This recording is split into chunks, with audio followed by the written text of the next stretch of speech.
Welcome to Business Success Tips, where you learn to make more money in less time and have a lot more fun. I'm your host, Paul Sanneman, and I'm founder of Contractor Staffing Source, where we help contractors build great teams.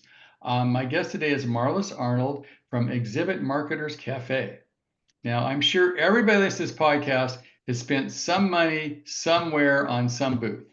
It could have been the home show and you spent 500 bucks. It could be IBS, you spent 10,000 bucks. But I'm pretty sure everybody here has spent money on booze. And we probably all screwed it up. That's my guess. Because every year I go, oh, my IBS again, it cost me $15,000. I got 20 leads. Most of them didn't show up for the meetings. I had 5 that show up. I got 4 clients. I do the math and go, it may not be worth it or not, right? So Yeah. I'm not alone in my questioning, is this really worth it or not? Probably because I'm doing a bad job. So, Marlys, can you tell me, a little bit your background, how you do what you do, how you charge for what you do, and how our clients could learn from you? Well, it's interesting that we're talking about doing local home shows because that was some of the very first exhibits that I ever did was at local home shows and other local expos. So, I that's my background. I come from, I've mostly been an entrepreneur, solopreneur most of my business career. So I have a lot of experience doing those little 10 by 10s in the local shows. I also, you mentioned IBS, I actually do the exhibitor training and consulting for the exhibitors at IBS, the International Builders Show. So, I do have experience on both ends of the spectrum. So, we'll have a lot to talk about today. But I actually, I've been a consultant and exhibit trainer for more than 2 decades and worked with all different kinds and types and sizes of exhibitors and written multiple books as well, including my award-winning book, Build a Better Trade Show Image. Okay, so let's start small and go big. All right. So we're going to Okay. start with the local home show. We all have those at the fairgrounds. I remember Mm-hmm. I sell vacuum cleaners in my past life. It's like, I remember I would have one first prize, one second prize, and 100 third prizes. So I had a reason to call everybody, right? So it's like, uh, so tell me, what are the do's and don'ts of a home show exhibit, a small one in a local home show? Well, in a local home show, you're probably doing just, at most a 10 by 10 foot space, or maybe even just a tabletop. So you've got to figure out a way that you can really make your presence known in a small footprint. And so one of the ways to do that is to rethink how you're doing things. I mean, I'm guessing that your listeners, your podcast listeners, and probably you have done at some point in time just like throw a table out there, put one of those stretchy table skirts on it with your brand, your logo on there, and then just throw stuff on the tabletop, right? Have you ever done that? You could put a banner on the back, put your cards out, and hope, and maybe, and then try to, like be a hawker in front of come on down, right? Yeah. Yeah. And you get them to talk to you and maybe make an appointment or something. Yeah, that's Yeah. true. Yeah. And that's probably, they always say hope is not a strategy. And That's that's true. probably not going to, I mean, if you look at it from the attendee's viewpoint, why would you want to stop if it's just a guy sitting behind a table with a pile of business cards and other stuff on the table? What is it that's going to draw you in? So there's a lot of different strategies along the way, things that you could do before and during the show. So first of all, you want to think about what is your goal for being at the show? What are you wanting to accomplish?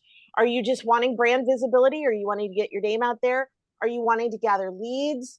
Are you wanting to sell something? I mean, there's all these different things, these different goals that you might have. So think through what it is you're wanting to accomplish and then let that help to determine what your exhibit's going to look like.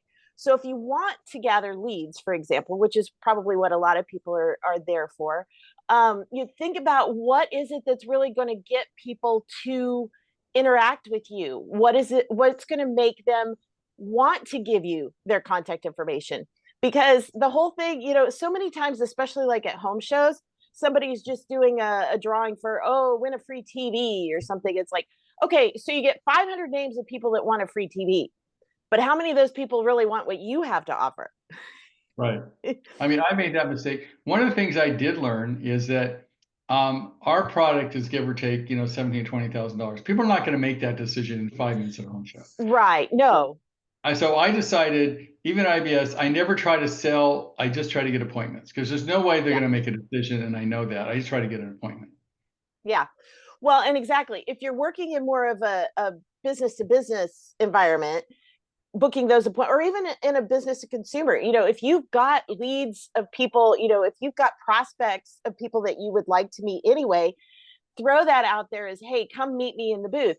I did that at one of my very first shows. I sent out just 25 postcards. I mean, it wasn't a huge amount of outreach that I did ahead of time, but I picked 25 people that I had been trying to get in front of, wanted to get, some one-on-one conversation with them, sent the postcards.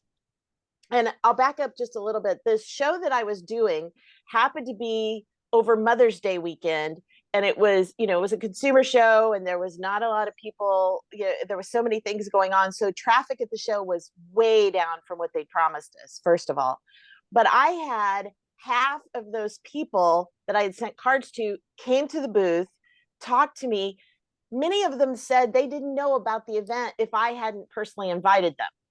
So that's a great way, just, sending out that personal outreach, whether it be sending them something in the physical mail, sending them an email, doing a personal phone call, something, and a lot of shows like at IBS, they have the opportunity where you could use customer invites. You can send out to people ahead of time and say, hey, come get a free pass to the show on me, and come to the show. And then, booking those appointments. Like the IBS list is like 40,000, insane numbers, right? Yeah. So how do you scrub the list? You narrow it down? How do you get like the, 500 people that matter? Well, at a show that large, it's really tough to do that. You pretty much have to do that kind of outreach on your own. When you've got a really specifically targeted market like that, Right. you can buy lists from a lot of shows, and you can sometimes kind of, depending on the show, you can kind of tailor it. Maybe they've got it broken down by demographics or segments or whatever. But if you don't have the opportunity to do that, it's just, buy the whole list or nothing. And then you've got to try to figure it out on your own. You're probably better off to look at who are because most people know, who you're really, who is it that I'm just dying to get in front of, and then do that personal outreach on your own. You can offer some kind of a VIP gift, say, come to our booth, schedule an appointment, come to our booth, meet with us, and get a, whatever gift you want to give them. But backing up what I was saying earlier, don't just do like a drawing for some techie product that, everybody's going to sign up for free. Choose as your giveaway, think through and figure out, what is it that my ideal client would love to have? What relates to both what I do and what they want, and then give that away. The question I have for you, what about offering a discount? Or, like, we're in the recruiting business, so we could offer, $1,000 off, or we could offer some free assessments or something to do with recruiting. Exactly. So and I love the free assessment idea too. If you have something like that, you could do, or for like a contractor, maybe they could do some kind of a free consultation or free something, and give that away. That way you're going to be getting the people who, somebody who's already serious and really considering this, and they want to have a consultation, that's going to help you take it to the next level. Okay, so the contractors listening is doing home shows. So give me the basics of doing a home show. What do they need to do if they're doing a home show? And there's like, typically they're in some fairground, some local town. They have a couple thousand people showing up. They're offering kitchen remodels, or pick one, right? How do you work that? Okay, well, first of all, a lot of times I think that exhibitors go, companies go one of two ways in the way they display things in their booth. They either, like we talked about before, just throw out a table and throw some stuff out on it and hope for the best, or they try to cram everything in the world into that tiny little space, and they've got like, all these pictures, and it just looks like this giant bulletin board behind them of all these little snapshots of projects that they've done or whatever. So you need to kind of find a happy medium there. So you need to make sure that your display, that you've got some big dynamic image that's going to draw people in. You have something big and bold, and have a message that's bold and set, not, and when I say message, it's not, your company logo and your tagline. It's something that speaks to the audience. What is it that's going to resonate with them?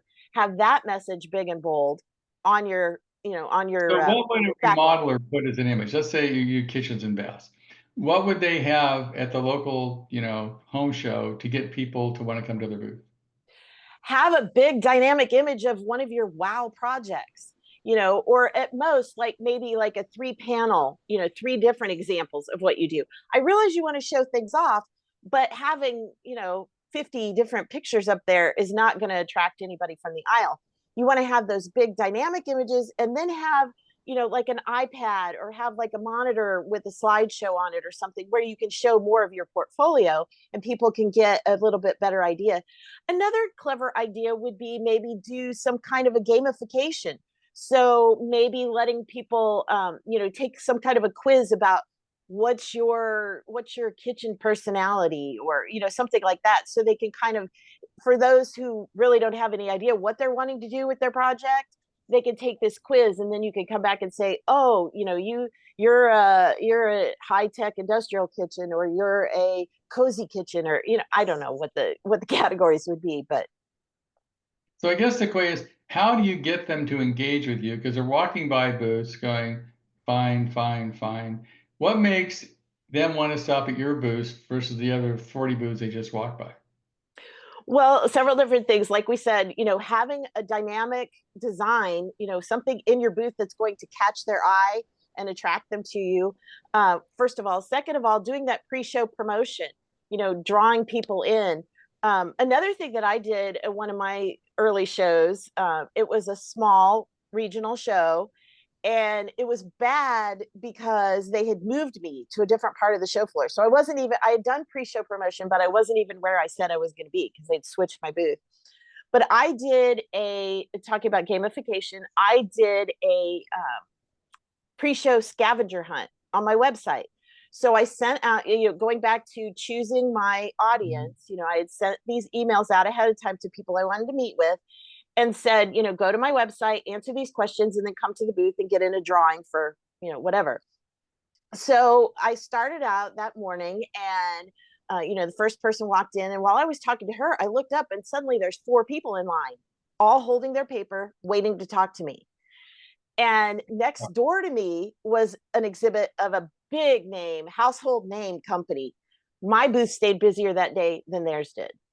So, again, it goes back to that outreach and making that connection. And I know everybody thinks, well, I don't have the time for that. Well, you got to think about, why are you spending the money to go to the show in the first place? Well, And it's all cost per lead, right? I mean, you take whether if you have to travel there, if you don't have to, you total, I think I spent, pick a number, 50,000 last year in doing booths. I mean, and I say, okay, I got this many clients, this worked, this didn't work. I do the ROI and say, I don't want to do this year, I want to do next year. So I'm sure most people listening to this do that. They look at, how many leads did I get? What do they turn into? How much time and money did I spend to do this? And is it worth it? Yeah, exactly. Well, and if you're not doing that afterwards, then it's kind of pointless. If you're not really evaluating, okay, was this really worth it or not? Because a lot of times, somebody will show up to exhibit at a show, and they just do the same show every year, and they don't ever, it's just like autopilot, and they don't ever really think about, is this really paying off, or what do I need to do differently? You need to make sure that when you're in the booth, you're actually being proactive and engaging. And so, going back to that original idea we talked about of just slapping up a table and sitting behind the table and waiting for them to come to you, there's so many things wrong with that. I call it the 10 commandments of booth staffing. So one of them is, don't sit. So stay standing, lose the table, or at least move it back, so you're standing and you're up along the aisle and you're ready to engage with people. Don't be on your cell phone. That's one of my pet peeves, is walking a show, and maybe there's 3 different staffers in the booth. One's on their cell phone talking, one's on their cell phone texting or something, and the other one is just looking at a computer or something, right? Yeah, one of them's on their laptop or something. It's like, I always tell exhibitors, you didn't pay money to talk to whoever it is on the phone. You paid money to talk to these people that are walking by you. So focus on the ones that are there. I get, especially if you are a small business and maybe, you've got to be monitoring and dealing with things going on back at the office or whatever, but you need to step away from your booth to handle that. If you need to take a phone call, and that's one thing, a lot of times in a small booth, sometimes you might be working it alone. If you can find somebody who can help you, just so you can take breaks, get away, go get something to eat, go to the bathroom, whatever you need to do, that there's always somebody in your booth. Right. So that way, you can handle those things. If there's a crisis, you can walk away, you can go handle that phone call. Somebody else is still there in your booth to greet people. Because that's another problem. If you've got an empty booth, well, obviously nobody's going to engage with you. It's like you're never going to go to a restaurant where there's nobody standing to get into the restaurant, right? You figure let's not be a good place to eat.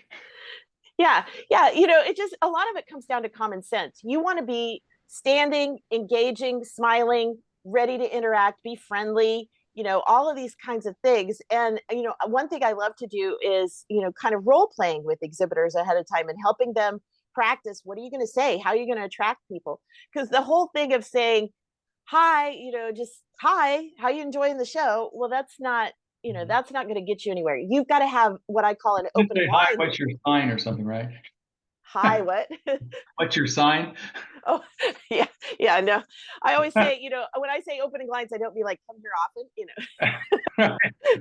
It's got to be something that's going to move the conversation forward. So thinking about what can you say, and sometimes it can tie in with the messaging that you've got on your booth display. Sometimes it could be something that just kind of switches, it's kind of disruptive and catches them off guard. It's like, what did he just say?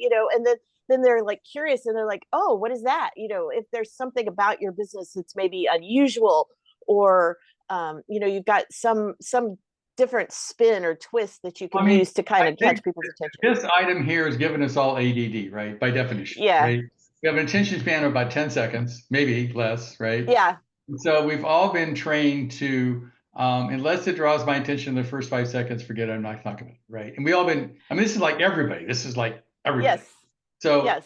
How do you deal with that, getting their attention? Because we live in a world where everybody's trying to get our attention all the time. And they're getting really, whether it's on our phone, on our YouTube, everybody's trying to get your attention. And some people are spending hundreds of millions of dollars trying to pull it off, right? Right. So how do you get somebody's attention? We have some tricks and tips and tricks on how to get their attention when they're walking by? Well, like I said, thinking about what is it that's going to move the conversation forward. So, well, one of the examples from this year's IBS that was it was just so clever and it caught me off guard. It was a company called Got Safety, and they have their logo is the safety pickle. And I don't know where that came from, but their opening line was, gotta say are you in a safety pickle or something like that, because the whole idea is like, Right. Are you in a pickle and do you need do you need what we have to offer? But it caught people off guard. It's like, what did she just say? Pickle, right? Do I eat it or do I worry about it, right? Yeah, it's like what's a safety pickle? What did you just say? So that's one of those really clever ones that gets people to kind of go, whoa, wait, and it's going to be different for everybody. And sometimes you kind of have to experiment with it to figure out what that, what it is that's going to really capture people's attention. Okay. So everybody has different needs. What is your book they should read? My book is Build a Better Trade Show Image. And this is the book that the how-to guide I wish I would have had as a first-time exhibitor. So I walked through everything from setting goals and how to plan for the show to what to do, like we said, with the pre-show promotion and how to do the outreach, what to do in the booth, and then what to do after, because the work doesn't end when the show closes. You've got those leads, but then now what do you do with them? And I think that's where a lot of times people just they've done so much work, and or maybe they've got stuff to deal with when they get back to the office or whatever, and those leads just kind of end up in a pile on a desk somewhere or in a box somewhere, and they don't really follow up. I'm like, go high level and you can't figure out how to use it to follow up. That's my problem, right? Yeah. They end up in the CRM, and now what the heck do I do with them, right? I got 200 Yeah. people, go high level that got there because I scanned their cards at IBS. Now what the heck do I do, right? Yeah. Well, kudos to you for actually getting them into the CRM in the first place, because that's a lot of times where the breakdown is. So make sure, first of all, that there's a good path to get those leads into the system. But second of all, having a strategy before you ever go to the show so that you know what's going to happen with them afterwards, so that you've got all of those procedures in place, so that it's not like, oh my goodness, I got 500 leads. Now what do I do with them? But you go, okay, we've got these leads. Now here's what we need, step 1, step 2, step 3, and you're just following up in a organized fashion. Okay, this sounds really interesting to me. If people want to get in touch with you and say, okay, do they can like get a free hour consultation? I'm sure everybody listening to this, 90% of them have done some kind of trade show. They've probably done it wrong. They sort of don't know what they don't know, like me, like, I just spend money, it doesn't work well. How do they get in touch with you so you can give them some good advice? Well, I have lots of different tools available. Everything from, I have my blog and podcast, which is tradeshowinsights.com, that I've been doing. I'm in season 20 now. So I've been Wow. podcasting since before people even knew what podcast was.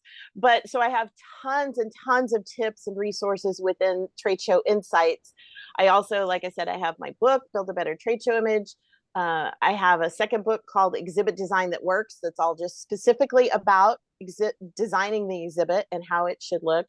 And then I do consultations and exhibitor training as well. So, feel free. You can reach out to me either through tradeshowinsights.com or exhibitmarketerscafe.com, or just reach out to me on LinkedIn and connect with me there, and we can start the conversation.